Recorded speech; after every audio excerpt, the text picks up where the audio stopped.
गौर से सुनिए दोस्तों, जब गौतम बुद्ध से पूछा गया कि इंसान सबसे ज्यादा किससे दुखी होता है, तो उन्होंने किसी व्यक्ति का नाम नहीं लिया, किसी परिस्थिति को दोष नहीं दिया। उन्होंने बस इतना कहा, तुम्हारे मन की प्रतिक्रिया से। आज के आधुनिक मनोविज्ञान ने भी ठीक यही बात साबित की है कि इंसान को तोड़ने वाली चीज बाहरी घटनाएं नहीं होती, बल्कि उन घटनाओं के प्रति उसकी मानसिक व्याख्या होती है। यानी किसी ने क्या कहा, यह कम महत्वपूर्ण है, तुमने उस बात को अपने भीतर कैसे लिया, यह तय करता है कि तुम शांत रहोगे या टूट जाओगे। गौतम बुद्ध कहते थे कि शब्द तीर की तरह नहीं होते, वे बीज की तरह होते हैं। अगर वह बीज तुम्हारे मन की जमीन में गिर गया तो पीड़ा का पेड़ उगना तय है, और अगर वही बीज जमीन पर ही पड़ा रह जाए तो वह तुम्हें छू भी नहीं सकता। आधुनिक न्यूरोसाइंस भी यही कहती है कि हर शब्द हमारे दिमाग में सीधे चोट नहीं करता। चोट तब होती है जब हमारा दिमाग उस शब्द को बार बार दोहराने लगता है। वैज्ञानिक इसे रमिनेशन कहते हैं, यानी एक ही बात को चबाते रहना। यही प्रक्रिया इंसान की नींद छीन लेती है, उसकी ऊर्जा खत्म कर देती है।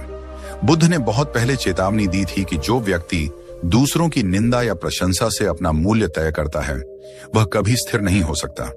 आज के मनोवैज्ञानिक इसे एक्सटर्नल वैलिडेशन ट्रैप कहते हैं, यानी जब हमारी आत्म कीमत बाहर से आने वाली राय पर निर्भर हो जाती है, तब हम मानसिक रूप से गुलाम बन जाते हैं। यही कारण है कि एक तारीफ हमें आसमान में पहुंचा देती है और एक आलोचना हमें जमीन पर गिरा देती है।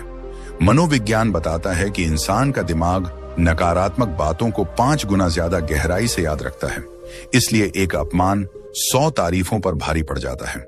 बुद्ध ने इसे बहुत सरल शब्दों में समझाया था। उन्होंने कहा था, जिस आग को तुम ईंधन दोगे वही जलेगी। अगर तुम बार बार उस बात को याद करोगे जो तुम्हें चोट पहुंचाती है, तो तुम खुद अपने दुख को जिंदा रख रहे हो। यहीं से वह सवाल जन्म लेता है जो हर इंसान के जीवन की दिशा बदल सकता है। अगर दूसरों की बातों से दुख मुझे होता है, तो क्या समस्या सच में दूसरों में है या मेरे मन में? यही प्रश्न गौतम बुद्ध की पूरी शिक्षा का केंद्र है। यही प्रश्न आधुनिक मनोविज्ञान का भी आधार है। और जब तक यह प्रश्न भीतर नहीं उठता, तब तक इंसान चाहे कितना भी सफल हो जाए, भीतर से अस्थिर ही रहता है। जब यह सवाल मन में गहराई से बैठ जाता है कि अगर दुख मुझे हो रहा है तो शायद समस्या बाहर नहीं, अंदर है, तभी इंसान पहली बार सही दिशा में देखना शुरू करता है। गौतम बुद्ध ने बहुत साफ कहा था कि संसार तुम्हें नहीं बांधता, तुम्हारा मन तुम्हें बांधता है। बाहर के शब्द तो केवल हवा की तरह हैं, वे आते हैं और चले जाते हैं, लेकिन अंदर जो प्रतिक्रिया उठती है वही जंजीर बन जाती है। आधुनिक मनोविज्ञान भी यही कहता है कि किसी भी घटना और हमारी प्रतिक्रिया के बीच एक छोटा सा अंतर होता है, और उसी अंतर में हमारी स्वतंत्रता छिपी होती है। शब्द बाहर से आता है, लेकिन पीड़ा भीतर पैदा होती है। अगर भीतर प्रतिक्रिया न हो तो बाहर का शब्द शक्तिहीन हो जाता है। वैज्ञानिक भाषा में इसे ट्रिगर कहा जाता है। ट्रिगर कोई शब्द नहीं होता, ट्रिगर वह पुराना घाव होता है जो उस शब्द से छू जाता है। जब कोई तुम्हें कुछ कहता है और तुम्हें असहनीय पीड़ा होती है, तो असल में वह व्यक्ति नया दर्द नहीं दे रहा होता, वह पुराने दर्द को जगा रहा होता है। बुद्ध ने इसे बहुत सरल तरीके से समझाया था। उन्होंने कहा था कि अगर शरीर में पहले से घाव है तो हल्की सी ठोकर भी असहनीय लगती है, लेकिन जहां घाव नहीं होता वहां वही ठोकर कोई असर नहीं करती। मन भी बिल्कुल ऐसा ही है। जहां भीतर असुरक्षा है, वही शब्द तीर बन जाते हैं। मनोविज्ञान बताता है कि हमारा मन अक्सर खुद का सबसे बड़ा शत्रु बन जाता है। हम किसी एक बात को पकड़ लेते हैं और फिर उसी के चारों ओर अपनी पहचान बना लेते हैं। किसी ने कह दिया कि तुम कमजोर हो, तो मन उस वाक्य को बार बार दोहराने लगता है। न्यूरोसाइंटिस्ट बताते हैं कि दिमाग में जो विचार बार बार दोहराया जाता है, वह न्यूरल पाथवे बन जाता है, यानी वही सोच हमारी आदत बन जाती है। बुद्ध ने इसे बहुत पहले पहचान लिया था। उन्होंने कहा था कि मन वही बन जाता है जो वह बार बार सोचता है। इसीलिए उन्होंने जोर दिया था कि मन को देखा जाए, पकड़ा ना जाए। यहां जीवन का एक कठोर लेकिन मुक्त करने वाला नियम सामने आता है। जो तुम्हें दुखी करता है वही तुम्हें नियंत्रित करता है।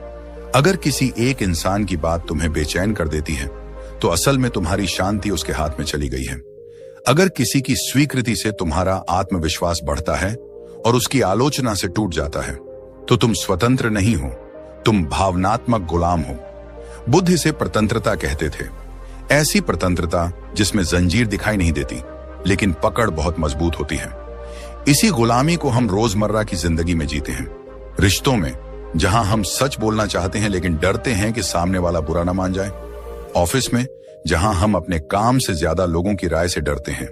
समाज में जहां हम वह पहनते हैं, बोलते हैं और करते हैं जो हमें सही लगता है, नहीं बल्कि जो स्वीकार्य लगता है। मनोविज्ञान कहता है कि यह व्यवहार कंडीशनड रिस्पॉन्स है, यानी वर्षों की ट्रेनिंग का नतीजा। लेकिन बुद्ध कहते थे कि जो सीखा गया है वह छोड़ा भी जा सकता है। यहीं से स्वतंत्रता की सही परिभाषा जन्म लेती है। स्वतंत्रता का मतलब यह नहीं कि कोई कुछ ना बोले। स्वतंत्रता का मतलब यह है कि कोई कुछ बोले और तुम्हारे भीतर कुछ न हिले। बुद्ध ने इसे आंतरिक स्वतंत्रता कहा था, ऐसी स्वतंत्रता जो परिस्थितियों पर निर्भर नहीं होती। आधुनिक मनोवैज्ञानिक विक्टर फ्रैंकल ने भी यही कहा था कि इंसान से सब कुछ छीना जा सकता है, सिवाय उसके उस अधिकार के कि वह किसी परिस्थिति में कैसी प्रतिक्रिया देगा। जब यह समझ पक्की होने लगती है, तब पहला नियम अपने आप सामने आता है। हर बात तुम्हारे बारे में नहीं होती। लोग जो कुछ भी कहते हैं वह अक्सर उनके अपने डर, असफलताओं और अधूरी इच्छाओं का प्रतिबिंब होता है। बुद्ध कहते थे कि क्रोधित व्यक्ति का शब्द विष होता है, लेकिन वह विष उसी को जलाता है जो उसे अपने भीतर उतार ले।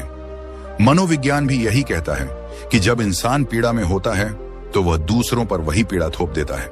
परिवार में माँ बाप का गुस्सा, ऑफिस में बॉस की कठोरता, समाज की कटु टिप्पणियां, ये सब अक्सर